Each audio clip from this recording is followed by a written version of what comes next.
Hey, this is Allison, longtime Survivor fan. And this is Nina, brand new Survivor fan. And we are the hosts of Chaotic Good. And today I will be profiling Rick Devens.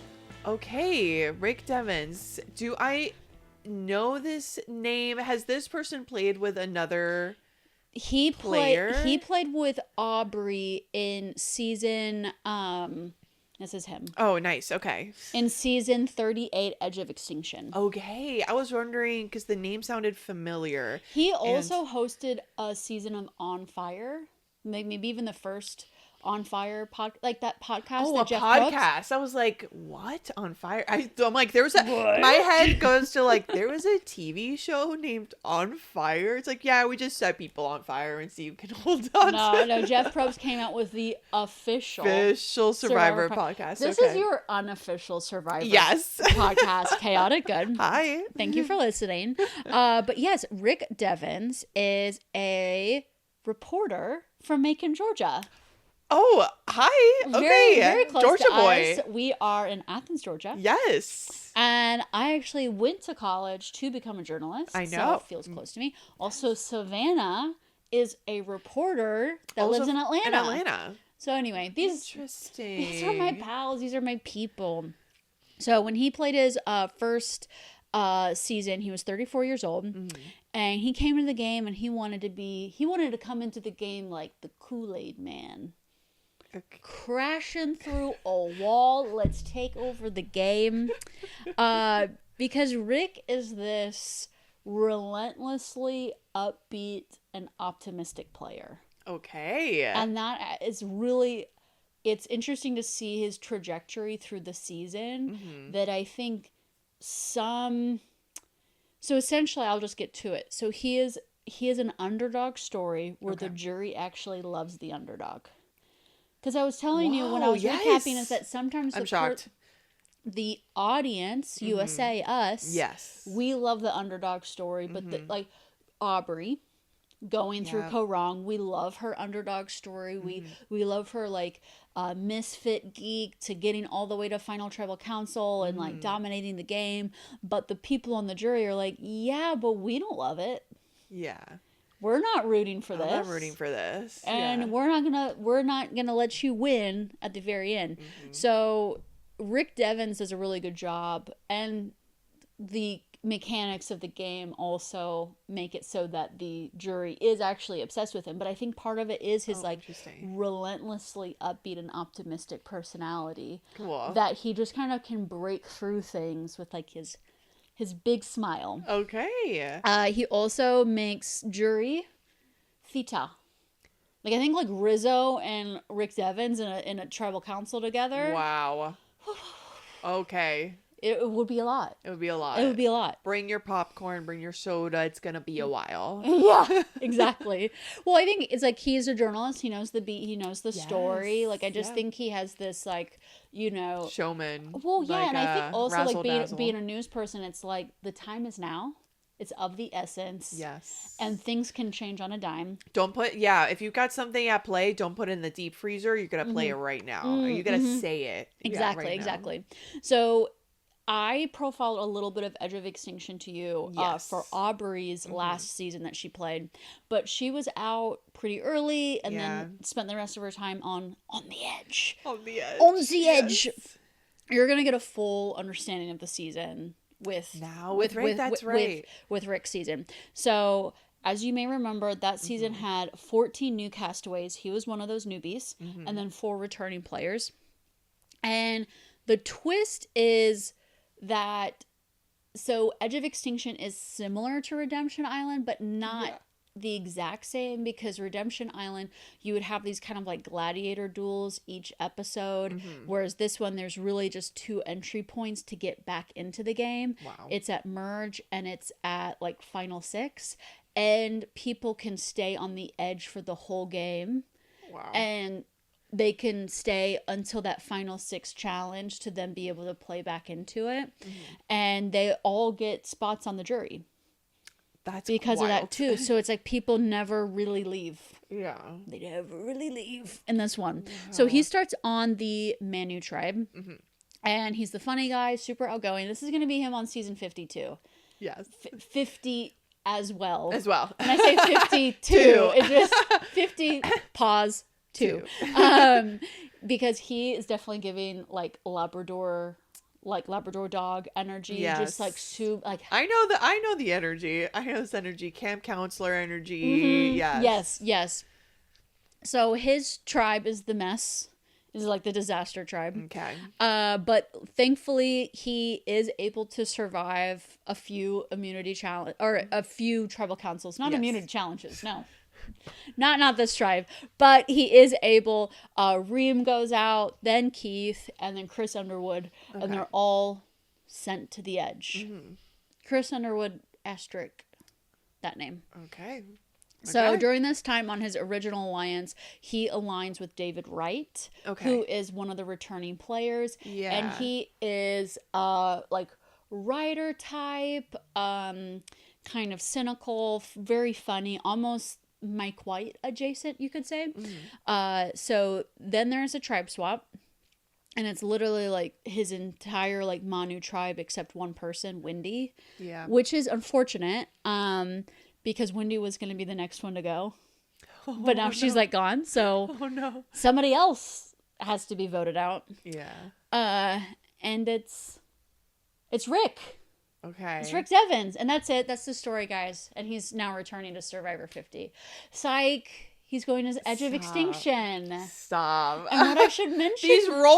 Just because like sometimes the rules of Survivor, I find them to be so loopy that you said like, oh yeah, and he didn't go to the island and that's that. I'm like, oh, okay. Well, Nina knows nothing, so I could literally be like, and then the aliens arrived. I'd be like, oh my gosh, that's wild. They abducted everybody, did brain transplants, got back to the island. Back in there. And I'd be like, wow. Mm-hmm. That's crazy. Yum, yum, yum, yum, eating it up. So what's interesting about this season, which I do think this is kind of cool, is that at this time, the audience watching knows that the edge of extinction twist and setup for the season has happened. Oh, so these the people don't know. They think they've just voted out Rick. Bye, Rick. That's wild. See you never again. They don't know that there's this like edge island. There's like a purgatory. There's a purgatory filling up with people. So on the edge, it's a boring place. Because there is no, I'm not saying this about Aubrey, too, because she was on the edge for a long time. There is no immunity challenge. There is no tribal council. There is no, like, point to do strategy, because that's just not really part of the dynamic. Sometimes things will happen, like, a map will arrive, and that you follow the map to then be able to get an advantage that they could either send to somebody that's playing the game. Rick finds an extra vote that he's able to gift. He gifts it to Aubrey because Aubrey's still playing at this point. Right. Chris Underwood, that guy, gets an advantage for the next challenge that they would be able to re-enter into the game for. But really, he's like losing his mind. Yeah. And there's this scene where he is like on the beach by himself and he's just helping hermit crabs rehome themselves. He's like, What about this shell? What about this shell? Oh, I know. We did this shell the other day, but I think this one's better. I'm like, oh my God, if there's a camera on me when I'm like going there. Yeah. Y'all would not be ready. I'm like, rehousing hermit crabs would be tame. Yeah. That would be level 1. That would be hour 1. That'd be day 1 at edge of extinction. Yes.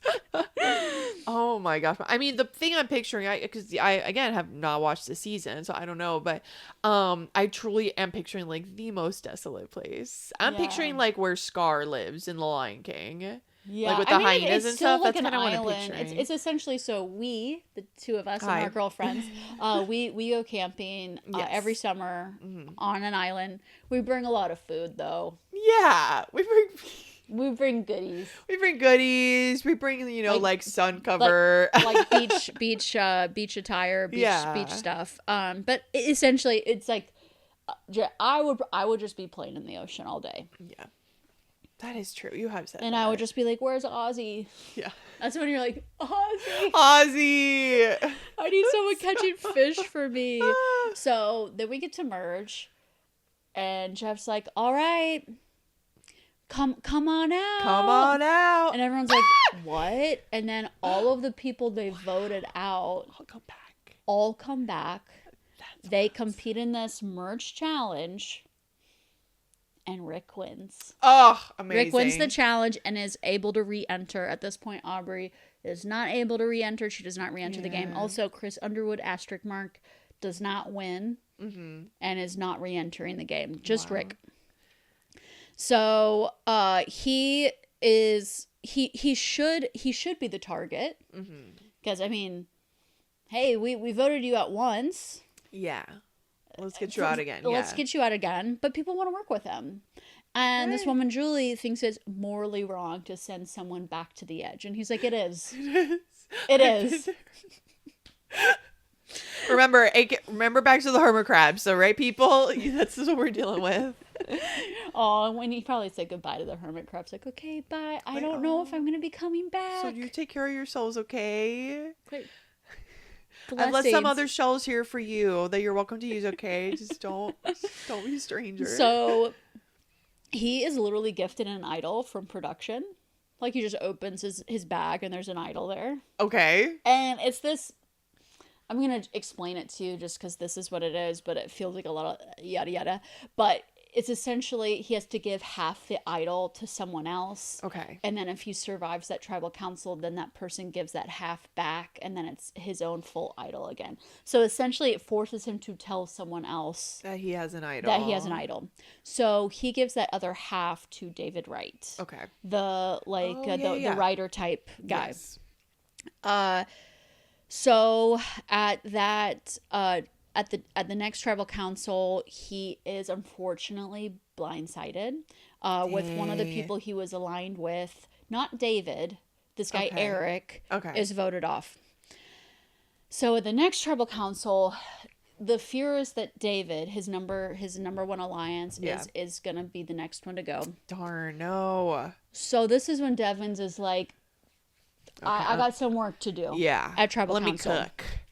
So he is essentially pointing out the 7-person majority that is essentially voting against him. But he's like, yeah, I know who y'all are. I can see. I can see you. Yeah. And this woman in the majority is like, she's like, you're just a passenger. Just like move along with it. And he's like, well, I feel like I just laid out the GPS. And then a live tribal starts. And he is able to get this girl Julia out. Wow. Whoa. Because of what he like convinced people at tribal council to change their votes. He does also play his idol for David, because he has that idol now, and he does play the idol for David, although it wasn't necessarily like David ended up not going out, but he played it just in case. So at this point, Rick and David are still at the bottom, but they're alive. And he is pointing out to this trio that, you guys are all making the same moves and it's not a winning game. They're like, yada, yada. Yeah. David, his right-hand guy, is voted out. Dang, okay. Sent to the edge. But David, from the edge of extinction, sends Devens an advantage for the next immunity challenge that he'll play. Okay. So essentially, it's like one of those where you have to like land balls, and he only has to land 4 balls instead of 5. Okay. And he wins the immunity. Okay. Great. So this is definitely like his underdog narrative is like in full swing at this point. It really is. Because he's not calling the shots. He's just trying to survive. Yeah. And so, however, on the next vote, this guy named War Dog, like he's named himself War Dog. Okay. Anyway, wants to flip on this returning player. Rick Devens is in, and he's part of voting out Kelly Wentworth. And so at this point, all 4 returnees have been voted out. Wow.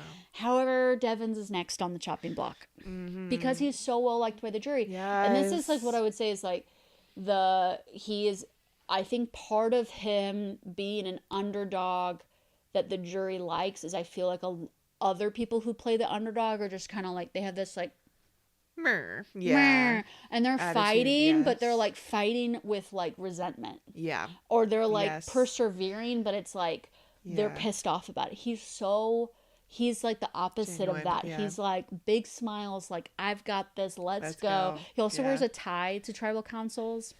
He I kind of think looks the photo that you showed me, he he had looks a up tie like on. I'm a washed up okay. reporter. You know? Like literally washed up to shore. Yeah. And it's like, I'm reporting today from tribal council. Yeah. I mean, these are like, Savannah kept her I'm a reporter thing secret. Yeah. And it's like, you could have had fun with it. Yeah. Because he has fun. He like literally does like news segments and stuff. Like, Really? Oh, yeah, I was just about to say a bit about him doing like a news segment, like that show Community when Troy and Abed in the morning, and we find out it's like a bit, like they're not actually filming anything. They're just like doing it for fun. So okay, that's fun to see that. That's kind of like what he's doing. The other reason why the jury likes him so much is because he already spent all this time on the edge of extinction, and he's like their mascot because he won that challenge. And they're like literally like, you're back in the game. We are rooting for you. Yeah. Like he makes a joke, everyone's like, you know, they're eating it up. So they're like, this guy's got to go. Mm-hmm. So he needs to win immunity. Has to. And he does. And he does, yes. And he has like cheers, le cheesery. Like What? cheesery. Cheesery. I'm thinking of like a cheese shop. Oh, okay. Le cheeserie. Le cheesery. Le fromage. Ratatouille. I don't know. I just was like, I haven't heard that one. I've never heard that one. Le cheesery. So he has immunity, so they can't vote him out. So this guy, War Dog, gets voted. So scary. War Dog. He's voted out instead, but Devens is also left out of the vote. Oh, okay. That's so not he's good. still like scrambling here. Yeah. And it's because he was lied to by this guy named Ron. And after tribal council, as a sign of trust, is in like, hey, I know I lied and I left you out of that vote, but I still want to work with you. And to prove that, I'm going to show you this advantage. I'm going to share this advantage with you. And it's this advantage menu where you can like be like, I'll order an idol and a burger with fries. Anyway, some of the edge of extinction stuff, it's like they were going a little. Yeah. They were really trying stuff. Okay. They were really trying stuff. So what Ron doesn't mention is that the advantage menu is expired. Dang. It's like an old advantage. So he stay lying. Wow. He stay be lying because he doesn't share that it's expired. He's like still trying to trick Rick. Yeah. So this is a loved one's visit. Oh, I hope there's a loved one's visit for Survivor 50. Oh, I hope so too. I want to meet all these people. Yeah. I want that back so bad because I don't know what it costs, what the logistics are. Figure it out. Because we all want it so bad. So Rick's wife comes and he has a 4-year-old son that's missing him really bad. Oh, yeah. Really, my heart. Because it's kind of like, 4-year-olds don't really understand. Yeah. So I think he's going like, where's dad? Sorry, that just... I gotcha. Oh, yeah, sure did. So him and his wife are running the challenge, but they're like not doing a very good job. So then they kind of just give up and they just mostly chit-chat the whole time. Oh, love that. I'm like, this would be Nina. This would be... we're not really actually good at this. We're not very active, so... I know we're not going to spend more time together after this. Like, we're not going to win, so we're just going to take advantage of this time. So how are things? Exactly. Oh, the potluck went well. Grandma's doing good. What? Oh, he's doing well in pre-K. Oh, the pup's doing. Yeah. Yeah. So, after this, Rick knows that it's either he's finding an idol or he needs immunity. So he goes idol hunting. And he catches another player, Aurora, going through his bag. He clocks it. And then he is deciding to keep his bag on him at all times. So he's so underdog. He's like got all his stuff with him. And he's just, trying to find things. So he does find the idol clue. Okay. And he learns that the idol is above the shelter. So there's this like Yes. tree with a branch Yes. that literally is like over the shelter, and like the idol's up there. Yes, that happened to I forget her name. Was it Rachel? Like a couple of seasons ago. Yes. She also like found a note like that, and the advantage was also while it was like raining. Everybody's like under the shelter. She has to get it. Yeah. I love that. I love that sort of stuff. So in the middle of the night, he literally has to like climb up this tree and like shimmy, and he's able to get it. Oh, awesome. Okay. But he's like I don't think he's like physically the kind of guy that's like climbing trees that often. Oh no, does he get stuck? No, but when I was watching, I was worried. Okay. But I was going to say, like, does he get stuck or hurt himself? So I'm like, okay. No, he's fine. I was watching and I was like, oh, he's really, yep, he's going. I mean, it would be like me. It would be like me. It's like, okay, Nina, now get up that tree to get that immunity idol that you have to get it. And you're so on the bottom, no one can even help you. Yeah. And he does it and no one wakes up. Wow. It's in the middle of the night. That's amazing. So he does lose the next immunity challenge, but he has this idol and nobody knows about it. Oh, here we go. This guy Ron thinks Devin is still being tricked by the advantage menu. So Rick is hamming it up. He like goes to play the advantage menu, and then Jeff is like, oh, this is expired. And he takes that opportunity to then be like, what? You know who lied to me? This guy, and literally villainizes Ron in front of the whole jury because the jury like loves Devin. So they're like, who? This guy? Messed with our king. Yeah. And then he plays, so he like they still all vote for Rick, and then he plays his real idol. Woo! And he's like playing the jury like a fiddle. Like they're like eating it up. What is he gonna do next? What is he gonna do next? And he does save himself from the majority vote. So at this point, everyone's like, this guy has got to go. Yeah. He's a sickness. You gotta stop it. Oh, he's a jury threat. We have to get him out of here. So Devens is like, played one idol. Gotta go out the next morning. Gotta get find another one. Yeah. And he says, like, while he's searching, he's like, I am working harder than everyone here. And it's true. Yeah. It's true. And this is another season where it's like, maybe you need to stop people from searching for idols. I love him searching for idols. It's fine. But if you're the op, it's like, this guy. Exactly. Because guess what? He finds another idol. Exactly. He does. Exactly. And people, well, at this point, he continues idol searching for the whole day to confuse people. So it's not like, oh, he's searching, and then suddenly he's not. Stops. And he's just back at camp laying down. Like Smart. he doesn't that want is people very to know. Smart. Yeah. So he's just like evading people at all times. At one point, he like is like taking a nap on the beach, like under this, like some sticks or something. And people are like, where is he? Oh my God, he's still looking. I don't know where he is. And he's just like, just like hiding from everyone, like taking a nap. So funny. So at the next immunity challenge, he wins. There we go. Okay. And he wants Aurora out. That girl that went through his bag. Yes. Because she's also like the biggest advocate for this Devens guy needs to go out. Yeah. So yeah, he's at tribal council again. He reveals that he has an idol.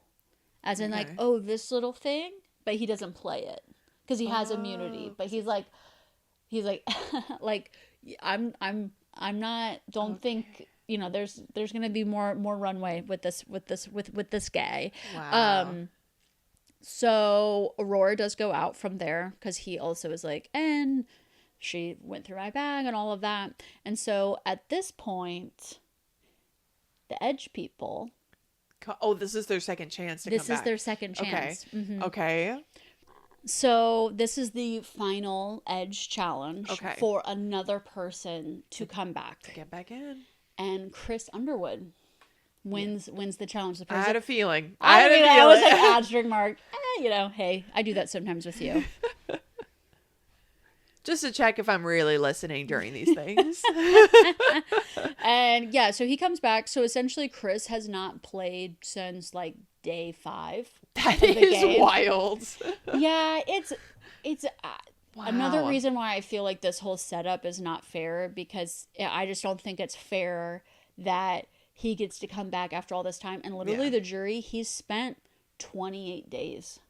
At the edge, yeah. becoming like probably closer than you've ever been to anybody in your life. Mm-hmm. And then they're going to be the jury that are potentially voting for you. So Chris is a huge threat. Yes. So Devens and Chris want to work together. Chris is also gifted that same like idol from production. So he gives the half to Rick. Smart. Okay. However, Chris is playing double agent in reality. Yeah. But everyone is so focused on getting Devens out that they're not really seeing the threat that Chris is. Yeah. As in, the jury is like guessing at what's going on in the game. They're mostly rooting on Rick, but they don't really know inner dynamics. And they know this Chris guy like really well, yeah. Like a new family member, like a limb. Their own, you know, heart and blood playing for them. So at the next tribal council, Devens is like tearing up because he's like the constant target. Yeah. And he's just tired of it. Yeah. And he plays the idol that he has for himself. Yeah. And so the next day, he gets to work and he plants fake idols around camp. And he like makes them with like the stuff from all the past idols that he's gotten. He has ribbons, he has notes, he has all these things. Amazing. So he makes these fake idols, plants them around, works like a charm. Oh, amazing. Okay. So Lauren and Julie are like searching around. They're like, oh my God, I found an immunity. I did too. They think they both found immunity idols. Come on people. And guess who finds the real one? Rick. Oh my God. He finds another one. So not only he's like winning immunities, and he's finding idols constantly. So at this point, Rick gives the other half of the idol back to Chris. So Chris also has a full immunity idol too. Okay. So they both have immunity idols. And then at the immunity challenge, the next one, Rick wins. Okay. So now he has it really is just like, let's go.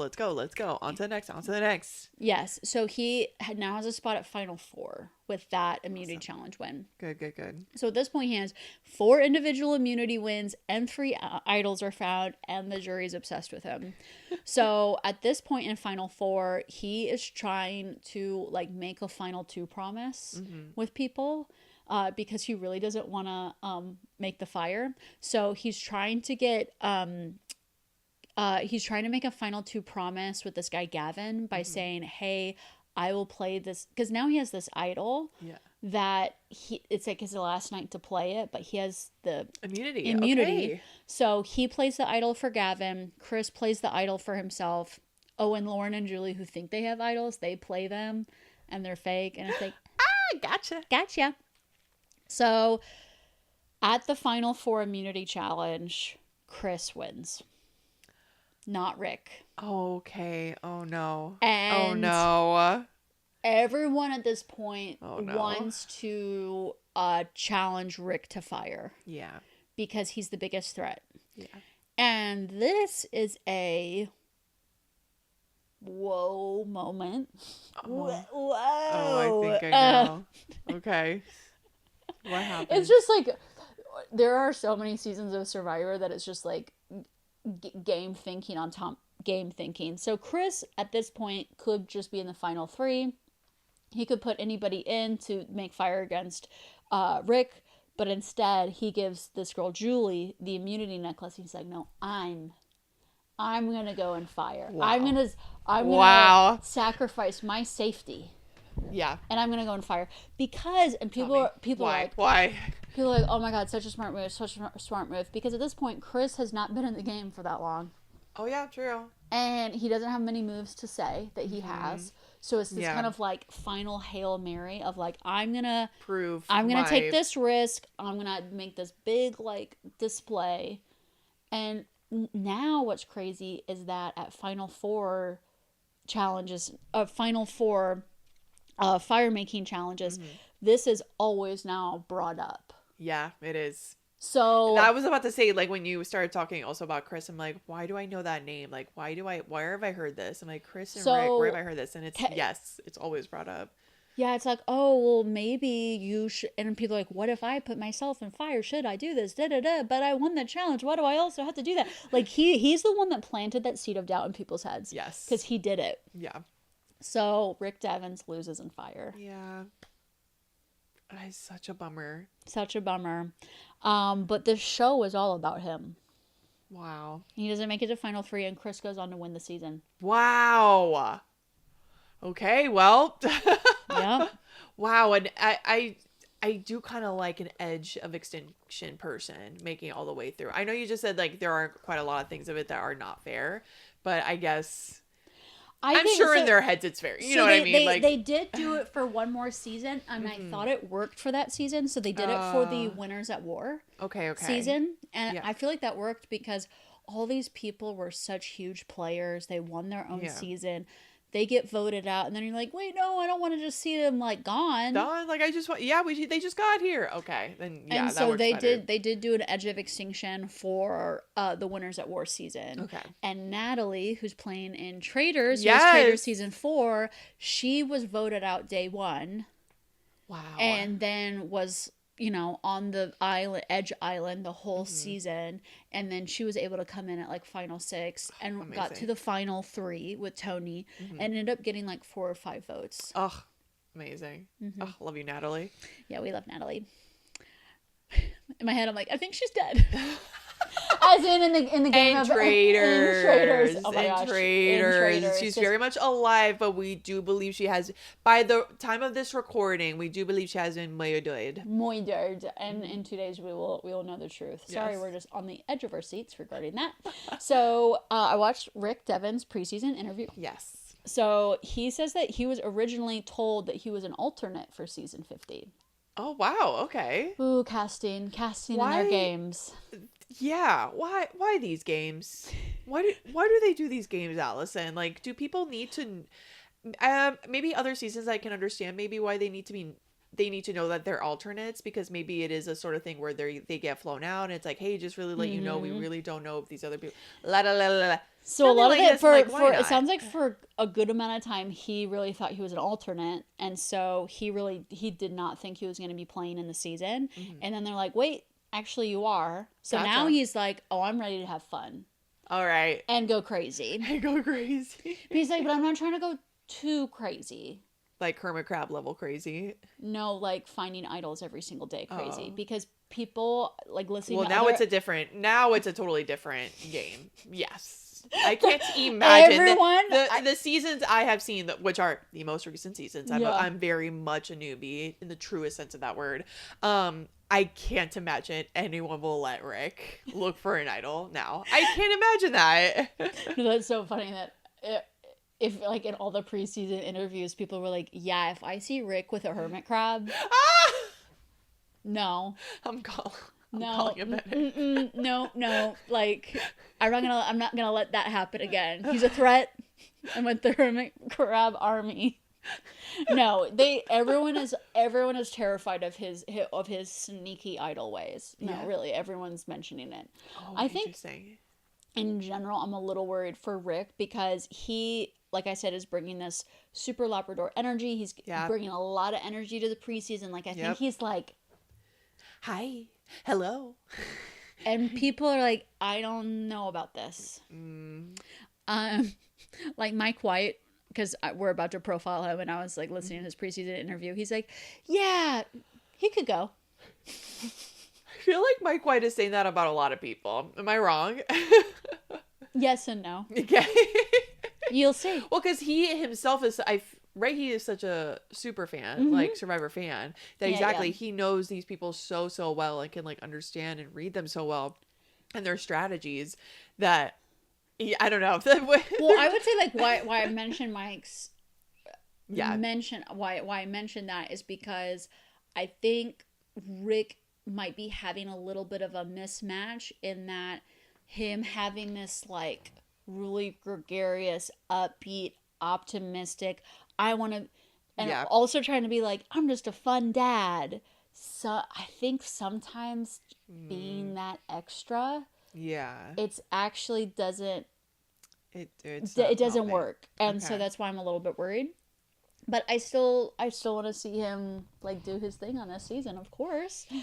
So he is on a tribe with Jenna, who he thinks he'll be season one. Season one Jenna, yeah. Everyone so far is like, oh, I want to be a friend with Jenna. I think they're all like, we're open to it.